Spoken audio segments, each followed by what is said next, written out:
Kisah ini terjadi di kisaran tahun 488 Hijriah, ketika umur Syekh Abdul Qadir Al-Jailani baru mencapai 18 tahun, di masa dinasti Abbasiyah.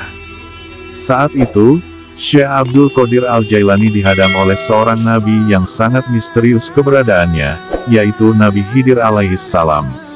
Penghadangan yang dilakukan oleh Nabi Khidir alaihissalam kepada Syekh Abdul Qadir muda ini ketika beliau akan memasuki kota Baghdad.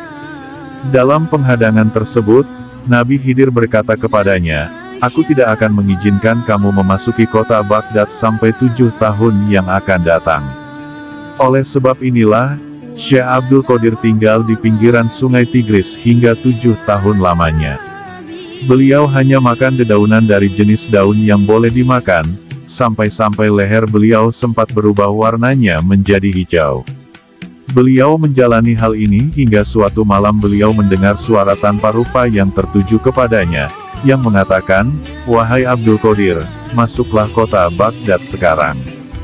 Baru setelah mendengar suara yang memerintahkannya itu, Syekh Abdul Qadir pun memasuki kota Baghdad. Waktu itu adalah malam hari yang teramat dingin dan juga hujan. Sehingga Abdul Qadir pun melangkahkan kakinya mendekati sebuah zawiyah atau pondokan sufi.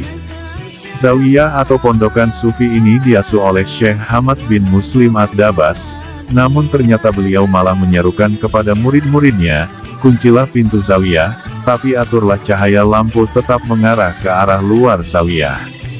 Sementara itu Syekh Abdul Qadir muda hanya duduk di samping pintu zawiyah tersebut.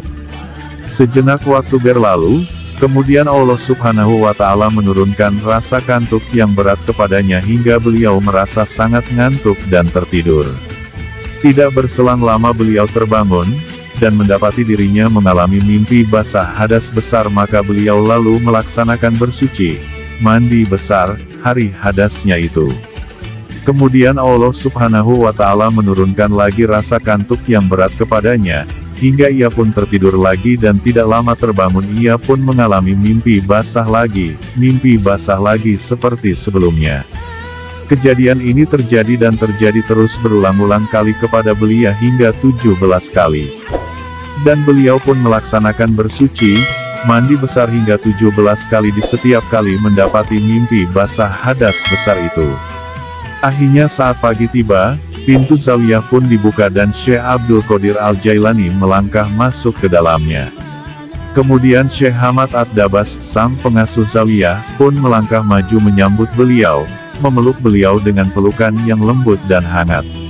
Air mata menetes di pipi Syekh Hamad Ad-Dabas sembari berkata, "Oh anakku, Abdul Qadir, hari ini adalah tanggung jawab kami di sini.